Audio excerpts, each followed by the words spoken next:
નમસ્કાર દર્શક મિત્રો, સિટી ન્યૂઝમાં હું ધાર્મી જાવિયા આપ સૌનું હાર્દિક સ્વાગત કરું છું। નજર કરીએ આજના મુખ્ય સમાચારો પર। પુરીમાં આતંકવાદી હુમલામાં શહીદ થયેલ ભારતીય સૈન્યના વીર જવાનોને વલસાડ જિલ્લાના મીડિયા કર્મીઓએ વલસાડના આઝાદ ચોક સ્થિત શહીદ સ્મારક ખાતે શ્રદ્ધાંજલિ આપી। કાર્યક્રમમાં વલસાડના કલેક્ટર, ડીડીઓ, ડીવાયએસપી સહિતના પોલીસ અધિકારી, કર્મચારીઓ તથા મોટી સંખ્યામાં પત્રકારો જોડાયા। વલસાડ મુસ્લિમ સમાજ દ્વારા મુસ્તાકનગર આમીના મસ્જિદ ખાતે ઉરી આતંકવાદ હુમલાના શહીદોને શ્રદ્ધાંજલિ આપી।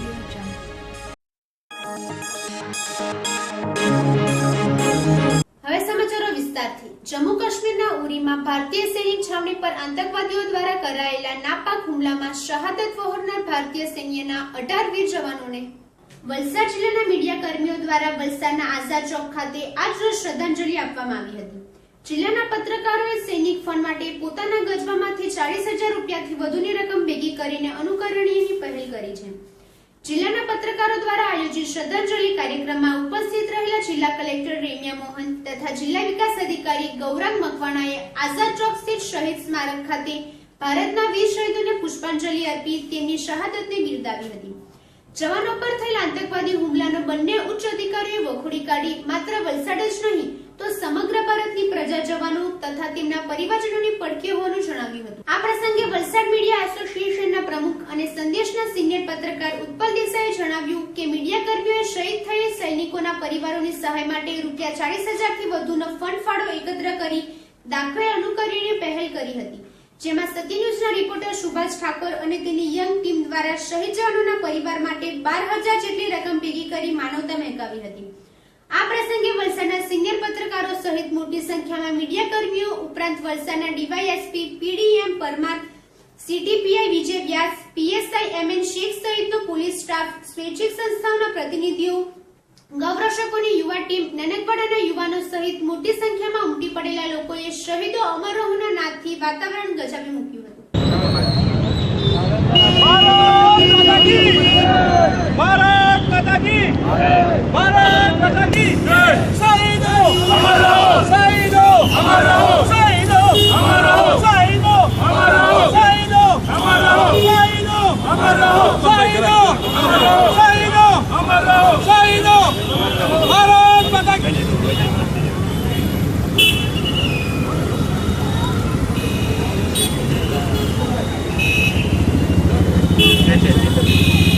बाकी सब शहीदो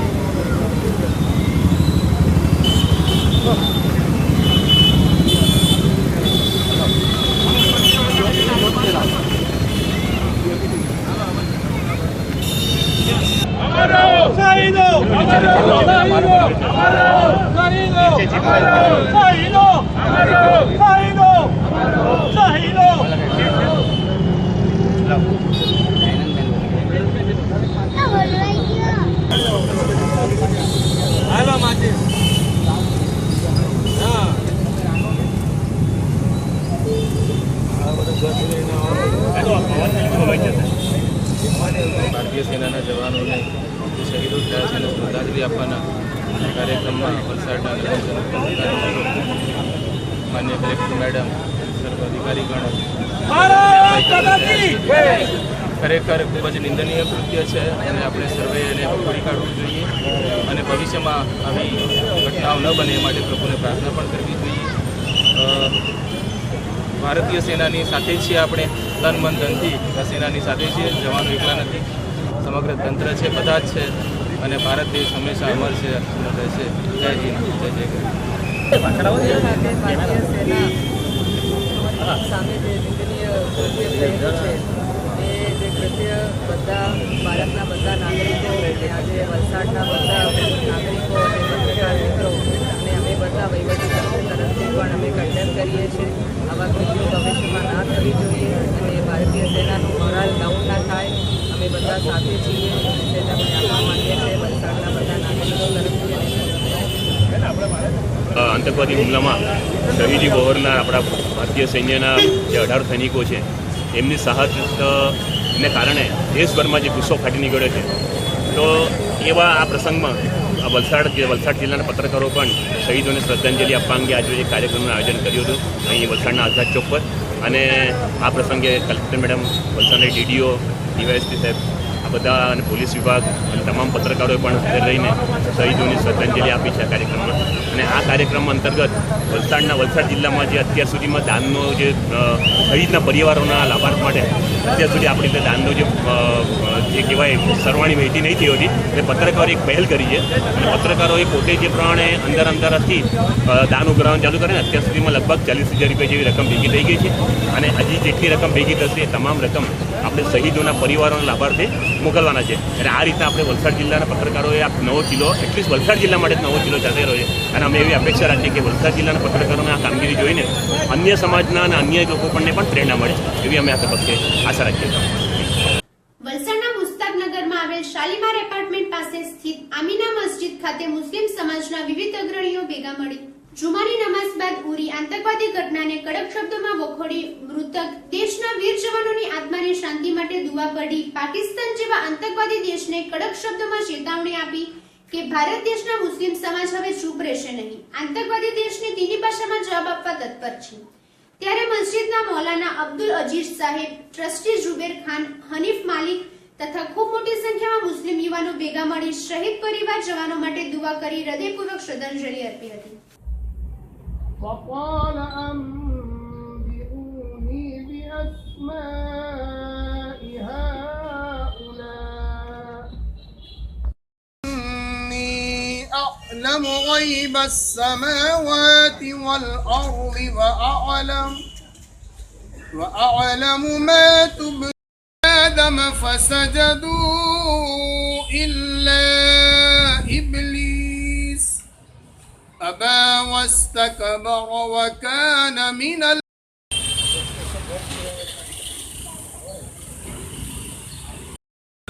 हम सब जमा हुए और मौलाना साहब कारी इसरार साहब ने जो आयतें आपके सामने पढ़ी, वहाँ भी अल्लाह तबारक व ताला ने हर इंसान को इल्म के बारे में बताया गया है. और इंसानी ये फितरत है, जैसे कि अल्लाह तबारक व ताला ने फ़रिश्तों से कहा कि मैं दुनिया में एक मखलूक पैदा करने जा रहा हूँ, तो उस वक्त फ़रिश्तों ने एक आजीज़ाना अंदाज में अल्लाह ताला से यही कहा कि कालू अतजअलु फ़ीहा मन युफ़सिदु फ़ीहा व युस्फ़िकु दिमा, या अल्लाह कि आप जो मखलूक पैदा करने जा रहे हैं ये पहले से ही तय था कि ये कुछ ज़मीन में जाकर फसादात करेगी. ये जो लोग यहाँ पर कुछ बातें जिस अंदाज में कर रहे हैं, जो माहौल बना रहे हैं यहाँ पर, जिसमें हर दुनिया का हर शख्स परेशान है, तो इसके लिए हम सब का यहाँ जमा होना और इन बातों का सब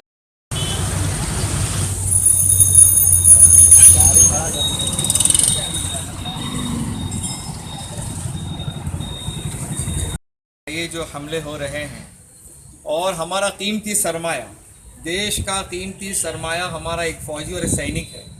आम इंसान तो उसका रिप्लेसमेंट बहुत आसान है, किसी भी तरह हो सकता है, लेकिन एक फ़ौजी को, एक सैनिक को तैयार करने में कितनी कड़ी मेहनतें होती है, कितनी कड़ी ट्रेनिंग होती है, कितनी मशक्क़तों के बाद हमारा एक सैनिक तैयार होता है, एक फ़ौजी तैयार होता है.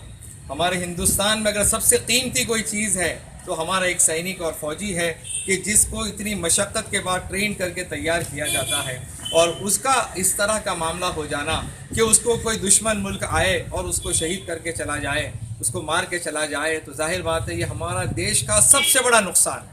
इससे बड़ा नुकसान हमारे देश का कोई नहीं हो सकता कि हमारा आर्मी का एक आदमी भी शहीद हो जाए. ये जो हालात और हादसात हो रहे हैं, तो इसमें हम गवर्नमेंट से भी ये दरख्वास्त करेंगे कि बॉर्डर की सुरक्षा है उसको मजबूत किया जाए. ये कैसे मुमकिन है कि हमारी इतनी बड़ी आर्मी के होते हुए दुश्मन ममालिक से लोग आ रहे हैं और ऐसा घुस जाते हैं, बाढ़ को काट देते हैं, तो हमारी BSF या होम मिनिस्ट्री जिसके अंडर में है, या डिफेंस मिनिस्ट्री के अंडर में जो आर्मी है, तो इनसे हमारी गुजारिश है गवर्नमेंट से कि बॉर्डर की जो LOC जो है उस पर सुरक्षा को मजबूत किया जाए और इस तरह किया जाए कि कोई भी शख्स दुश्मन मुल्क से आ न सके. अभी पाकिस्तान से तो कई बार हमने देखा कि भाई दुश्मन आ गया, कभी कोई अक्षरधाम तक पहुंच गया, कभी ताज होटल तक पहुंच गया, तो कभी पार्लियामेंट तक पहुंच गया, तो कभी कहीं और पहुंच गया, कि कभी यहाँ पे पंजाब के अंदर वो पठानकोट में पहुंच गया, तो कभी यहाँ पे कश्मीर में उरी में पहुंच गया। तो ये कैसे मुमकिन हो जाता है, ये समझ में नहीं आ रहा है।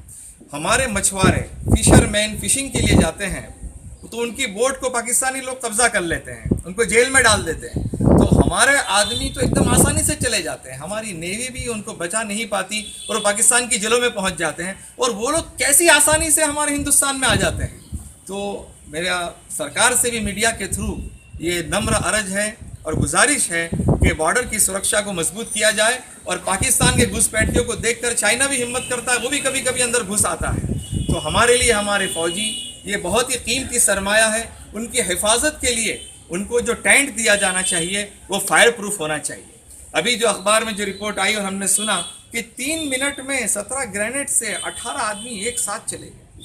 18 फौजी का एक साथ चले जाना जाहिर बात है बहुत बड़ा नुकसान है। तो उनके लिए सुरक्षा का कोई निज़ाम नहीं है। हमारे मक्का के अंदर हज यात्रा में एक बार सिर्फ टेंट जल गया था और उसमें कुछ यात्रालु और जो उनको शहीद हो गए थे, गुजर गए थे। तो सऊदी गवर्नमेंट ने उसके बाद हज़ारों हाजियों के लिए फायर प्रूफ टेंट बनाए। तो क्या हमारा हिंदुस्तान क्या इतना गया गुजरा है कि अपनी आर्मी के लिए एक फायर प्रूफ टेंट नहीं बना सकता? तो हम सरकार से ये निवेदन करेंगे कि फायर प्रूफ टेंट बनाए जाए और बुलेट प्रूफ उनको जैकेट दिए जाए कि जिसकी वजह से खुदा न खास्ता ऐसी कोई बात हो तो हमारा सैनिक महफूज रहे, गोलीबारी से महफूज रहे और ऐसे हादसा से महफूज रहे। और दूसरी एक दरख्वास्त है कि हमारे यहाँ जो आर्मी को जो सबक दिया जाता है, उसको ट्रेन किया जाता है, वो दुश्मन के मुकाबले के लिए उसका जो पूरी ट्रेनिंग, उसके अंदर जज्बा जुस्सा वो दुश्मन से लड़ने का होता है। तो उनसे जो काम लिया जाना चाहिए वही हमें लेना चाहिए। अब हमें एक अफसोस के साथ एक बात कहना पड़ रही है कि 25 साल से 1990 से आर्मी जो है दुश्मन से लड़ने के बजाय और दुश्मन के आतंकवादी के ठिकानों पे, आतंकवाद के ठिकानों पे बमबारी और उनको डिस्ट्रॉय करने के बजाय कश्मीर के अंदर हमारी फौज को रख दिया कि भाई कश्मीर को आप सही करो। अरे मैं ये कहता हूँ, बम्बई जो है 2.25 करोड़ की आबादी, 2.5 से 3.25 करोड़ की आबादी बम्बई शहर की है, उसको बम्बई पुलिस कंट्रोल करती है। क्रिमिनलों का पूरा सफाया कर दिया। महाराष्ट्र के अंदर 11 करोड़ है, वो कभी आर्मी को नहीं बुलाते, वो पूरा निज़ाम मुंबई पुलिस और महाराष्ट्र पुलिस करती है। गुजरात में 6 करोड़ की आबादी है, तो गुजरात की पुलिस आर्मी को नहीं बुलाती, गुजरात की पुलिस खुद हैंडल करती है। इसी तरह दिल्ली के अंदर 2.25 करोड़ है, 2.25 करोड़ की बस्ती को दिल्ली पुलिस उसको कंट्रोल करती है। तो कश्मीर 28 स्टेट हमारे पुलिस के कंट्रोल में है, एक स्टेट 29वां स्टेट कश्मीर जो है वो आर्मी को दिया गया है। तो आर्मी का पूरा जो मोरल जुस्सा जो है वो दुश्मन से लड़ने के बजाय वो हमारे सिविलियन के साथ उनको एंगेज कर दिया गया। तो उनकी जो पावर, उनका पावर, उनकी ताकत और उनको आगे बढ़ना और दुश्मन से मुकाबला करना, वो पूरा जहन और पूरा ध्यान जो है वो सिविलियन पर है कि सिविलियन को सही करो।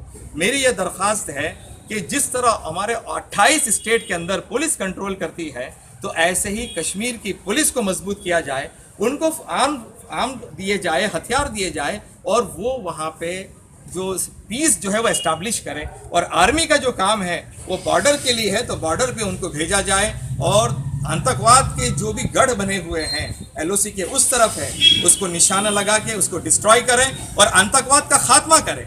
ये क्या बात है कि बार बार हम यही करेंगे, बार बार कोई हादसा होगा हम श्रद्धांजलि करेंगे, शहीदों की श्रद्धांजलि प्रोग्राम करेंगे, ये कब तक करते रहेंगे? इसके लिए ठोस इकदाम की ज़रूरत है। हमारा एयरफोर्स का भी देखो नुकसान हुआ कि एयरफोर्स के ऊपर पठानकोट पे हमला किया गया। नेवी के अंदर हमारी ये कमी पुरवार हुई और अभी अखबार में आज भी पढ़ा कि कुछ आदमी जो है मुश्तबा बम्बई में देखे गए।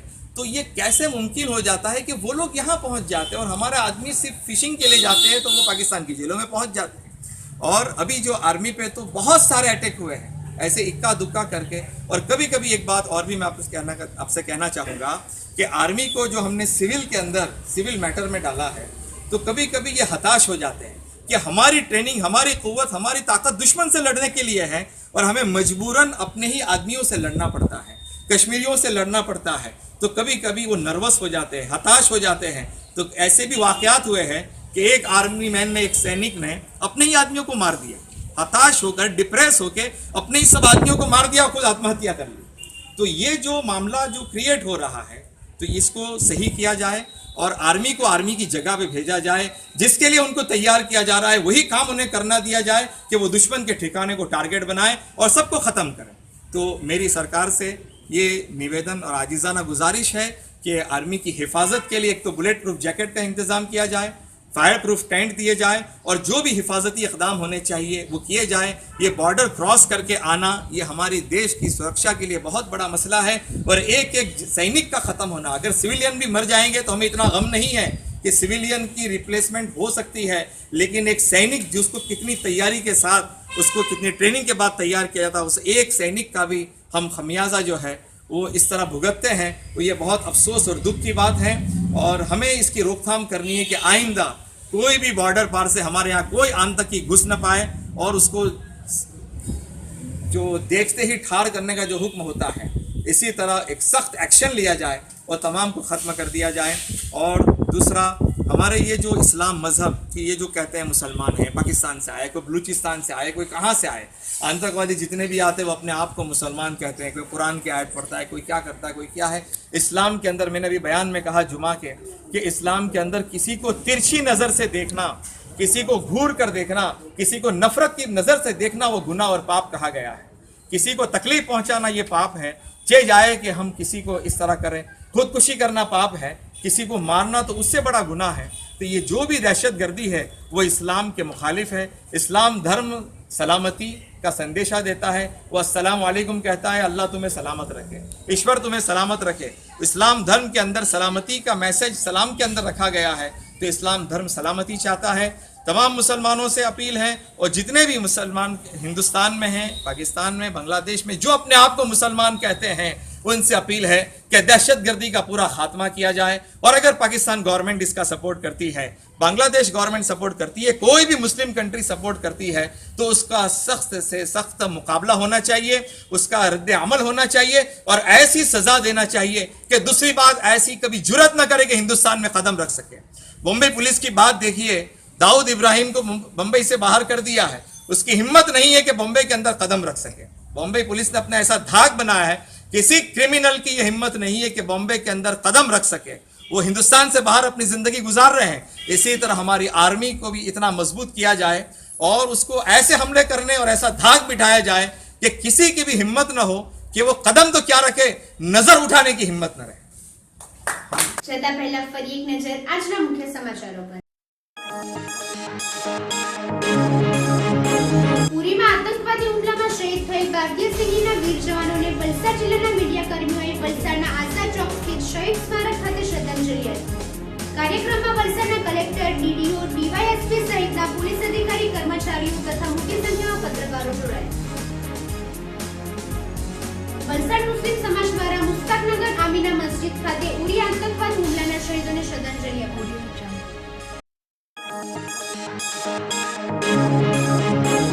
તો આ હતા આજના સિટી ન્યૂઝના સમાચારો। વધુ સમાચારો સાથે ફરીથી મળીશું, ત્યાં સુધી રજા આપશો। નમસ્કાર।